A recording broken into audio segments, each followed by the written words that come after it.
So here's a question. Of the three things that I asked you to bring across, the physiology, the tonality, and the words, how many people fairly accurately brought all three things across? Okay, fair enough. How many people fairly accurately brought two things across? Yeah. Get a couple of people, a few people. How many people brought one thing across? Okay, a lot more people. Of the people that brought one thing across, what was it that you brought across of those three things? Words. Words. Is that the same for everybody who brought one thing across? Okay, no. So hands up if you brought the words across. Okay. Hands up if you brought something else across. Okay, so you brought what? I feel like I brought physicality and tonality much better than words. Okay. I think because we did the same sort of job, I felt the passion as well. Like when he was talking and then I was talking back, who is he? I felt the passion as well because we did the same sort of thing. So what did you bring across, do you feel? I think I brought the passion for what he did. The passion for what he did, did you reflect his physiology? Did you reflect his tonality? I felt it in my own way. In your own way? Yeah. Okay. And what about the words? The words, I think I chose, yeah. Okay, so the words again, yeah. What did you bring? I think his body language. His physiology. Speaking, yes, His physiology. right Okay, later. great. So the majority of people brought one thing across. And the one thing that they brought across was the words. So for those people who brought the words across, one thing as opposed to all three, out of those three, what do you suppose is the reason why you brought the words across? Easiest in what way? The way that if you remember what words someone said to you, and that's what you're focusing on. Okay. You know you're going to have to repeat it, so you're remembering the words, but it's more difficult to actually focus on them and the body language. What's interesting, of course, is you didn't know you were going to have to repeat it because it wasn't pre-framed. But nevertheless, that's what you brought across because that's the thing that was easiest for you to remember. And in terms of importance, on a scale, if there was a scale, would the words be more important than the other things, or what? Okay, generally speaking, yeah. Okay, here's an interesting thing. How are you doing? I'm good. Yeah, good, good. No problem there, right? Fairly clear, everything's clear. How you doing? Okay, if you excuse the Joey Tribbiani, the point behind that, of course, is the message the same? No. The message is not the same, is it?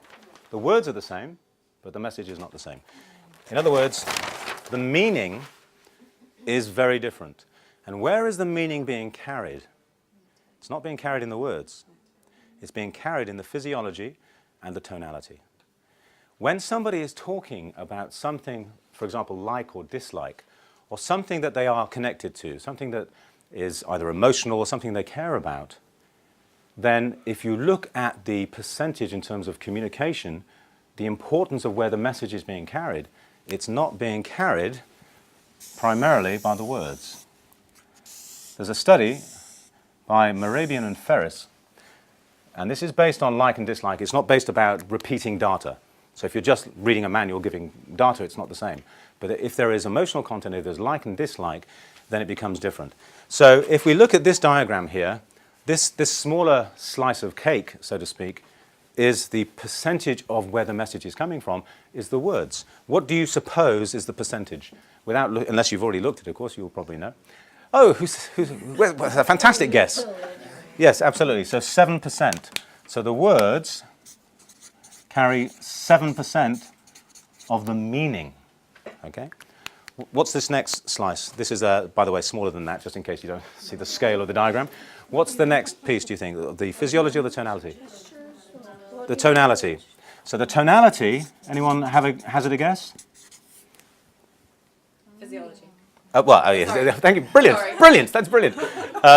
In terms of percentage here, 38%. 38%. And therefore, mathematicians amongst us, balance is? 55%. I would stop talking if I was you. I'm joking. So 55%. So in terms where there's emotional content, the majority of the message is being carried by these two things, more so than by the words. Yeah, I really love you. for example, another example, where the physiology and the tonality do not match the words. There's an incongruity, yeah? There's a lack of alignment there. But the majority of the message is being carried through the words. How often do you see somebody, would you like to go to the cinema? Yeah, for example, yeah? The message is being carried by something more powerful than the words. And if, in a situation like that, you have that kind of response, what are you actually going to believe is going on as opposed to what's being said? You're going to believe what the physiology and the tonality are telling you, are you not? Do you not already do this? Yeah? So if you now think about that in terms of our communication, if you're a manager, for example, and an employee comes into the meeting, and you're talking to that employee, they're telling you stuff, not just by the words, because the words may not be matching the physiology and the tonality, but the physiology and the tonality is carrying what they really feel. Yeah? Not just the words. I think that's why they say what you say is not important, how you say it. And people remember how you make feel them, not exactly what you say. Yeah, all of those things are true. Be careful of the generalized phrases, of course, because words are, of course, still important. Words are important. I'm not saying they're not. But nevertheless, in terms of where there's emotional content, the physiology and the tonality are so important in terms of what's coming across. So therefore, when you are communicating with somebody, paying attention to the non-verbal communication that is going on is essential if you really want to have a clue as to what's going on. Now, even when you read the non-verbal communication, when you can see that lack of congruity, the lack of alignment between the words, the physiology, and the tonality, you will get your natural instinct as what you believe may be going on. That's still only half the story because that's your interpretation of what you're picking up. In terms of NLP, we have tools, for example, to go beyond that stage to find out what it means for this person, because that's what's important. So not to go on my interpretation of what I see, but actually to find out what it means for this person. You're sat in front of me now, so you're my person for the day, I'm afraid. Well, now that you're doing that, I'm being accused constantly. You're being accused? Not by you, right? Of being sensitive, right? And I'm sure... Accused of being sensitive. How dare you be sensitive? So, for example, if someone says something to me, and they'll go, look, these words mean it's fine, basically. So I've said that to you, you should be fine with that. I'm accused of being sensitive, and I'm looking at that thinking the 93% of what I'm picking up are things like, forget the words, your heart isn't in this at all. So I'm trying to work out whether, am I actually sensitive, or am I like the norm where I'm reading the 93%, or, as you just said there, am I actually applying my own values to how they're looking at me or how they're talking? Well, this is a really good point, very well made. So what does it mean by being sensitive? Which means that you're picking up stuff, right? Now, where this is then changing to stuff which may or may not be happening is how you are then interpreting those things, yeah, and making meaning for yourself about what is happening, which may or may not be what is happening for the other person. And so therefore, how often do you see something and you misread the situation? Or you react to a situation and you find out actually that's not what was going on?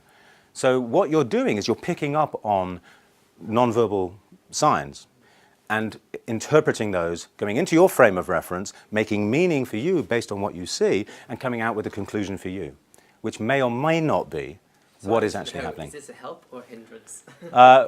In terms of NLP communication and what we're talking and where we're going on this course, what happens is you get the nonverbal signs, yeah, and you have your instinct about it, but that's only half the story.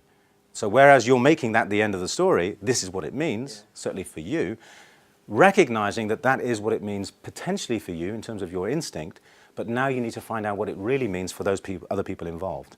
And so there is another step, and that's what tomorrow is all about. So what we're talking about here is recognizing the nonverbal communication.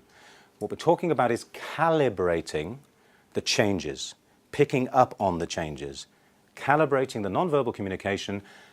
And that's all, not interpreting, calibrating.